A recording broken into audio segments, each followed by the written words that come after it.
احتجاج که خپل حق په احتجاج غواړو زه پښتانه یم مو په د وطن قرباني نه ده ورکړې په موږ څه په دغه وطن څه ناموس نشته زموږ د پښتانه خرابادور جوړ کړی دی کرده بولې وقایرې سره وکړه دیلې خپله خاوره خپل اختیار. السلام علیکم ورحمۃ اللہ وبرکاتہ. ملګرو دا یو کلیپ تاسې وکاته غالبا دا سرکاري ملازم ده.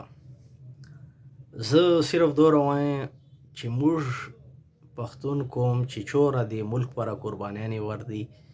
او همیشه د پښتون قوم د ملک سره درېدلی ده. او زه صرف دومره وایم چې که چیرې موږ پښتون سره کوم گیم کېږي کوم لګیا ده موږ پښتون قوم همیشه ټارګېټ کېږي. او دا وایم چې که چیرې د پښتون قوم د پاکستان نه ماینس کته قسم په خدای چې دا ملک په دغه یې باندې نه ودرېږي. دې ته دا خلک نه مجبوروي چې پښتون قوم له دې هر خپلې ریاستي ادارو نه دومره نفرت شروع کړي چې سبا بیا دا کنټرول نه بهیري. نن چې کوم چیرمن انعام خان باندې چې او د ده کابینې باندې کوم اف آی آر سلاو او اوس دو ټاون کمپلیکس چې نن پیشي وله خو دا کوم نه دلته ګیلې راځي چې دا کوم دلته وتلی نه و کوم به په کار وای چې نن دا کمپلیکس ټول عوام نه ډک وی. نو کومه پورې به تاسو ته موږ دا زه به ستړي کو به چیرمن انعام خان ستړي کړي له نور خلک او کله به تاسو چې عقل راځي شعور راځي تاسو بېشکه احتجاج ته راوتلي یو خدای نه شمېر خلک یو ځکه چې تاسو که سوات والو ګورو څومره خلک هغه ضلع څومره خلک د احتجاج پر راوتلي یو او موږ په مروت کوم دومره یو چې تعداد تاسو ته پته ده چې خپل حق دپاره نه روزو.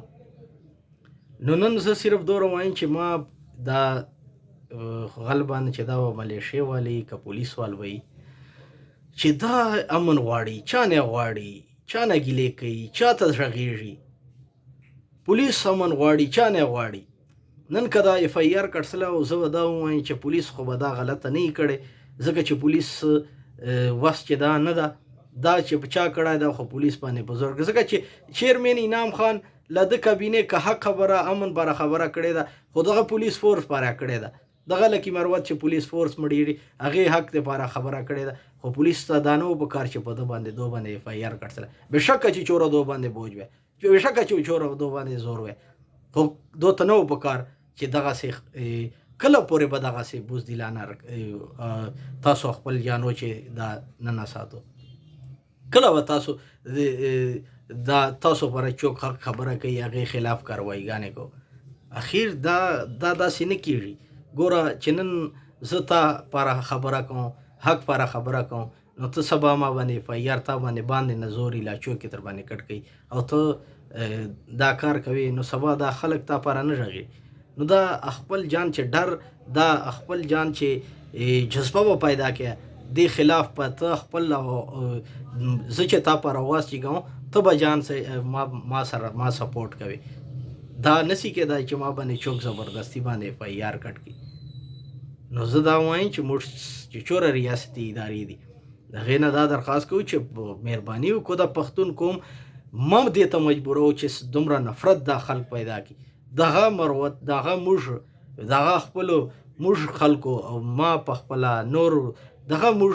چې د امن خبره کوو موږ خلک دي دغه فورس و چې دي چې موږ دغه ته مجبور سو چې په دو باندې نوکریګانې پرېږدو لا نور داسې موږ هغه وکړو چې موږ د